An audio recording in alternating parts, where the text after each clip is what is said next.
pueblo general es un que sufre de mal manejo, de mal gobernación.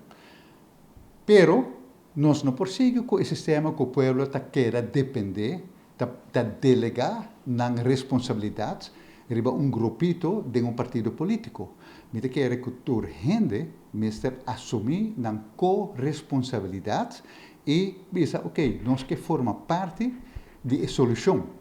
Nós não também bisa mais abo regla coisa para mim, é questão de regla coisa para gente, simplesmente não também é possível mais por sobre esse é onde é o motivo principal quando nós temos deuda assim grande, ja? Que não tem placa realmente para nada, se nós vamos com malo nos carreteras não tá, se nós vamos com atrasar no sistema escolar tá, se nós vamos com a negligenciar a necessidade social de nossas comunidades, então eu rei tudo sei da consequência de hecho que a política não apone prioridade do bem-estar de nossas comunidades. E hecho que tem assim no hotel na Aruba, Camber que está completamente gewoon demais, Aruba tem quantidades de camber para cada quilômetro quadrado mais alto do que na região Caribe, não um ou dois vezes mais alto, mas 5, 6, 7 vezes mais alto.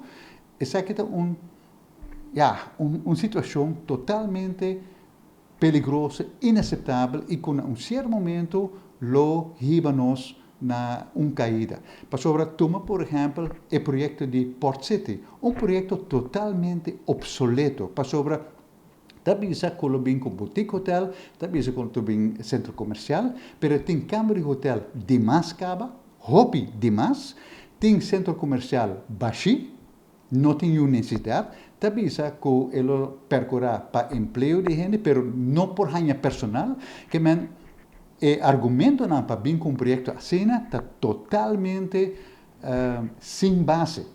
E o único motivo para mim com um projeto assim está guardo puxar, está para sobra mestre cumprir com o desejo de financiador de campanha. Então isso aqui é algo que quer com nossa comunidade, mestre also su bospe, grupo comercial, grupo sindical, etc. Nós temos que realmente protestar contra uma iniciativa assim, que não tem nenhum valor extra para Aruba, senão lo hasta causa mais problema.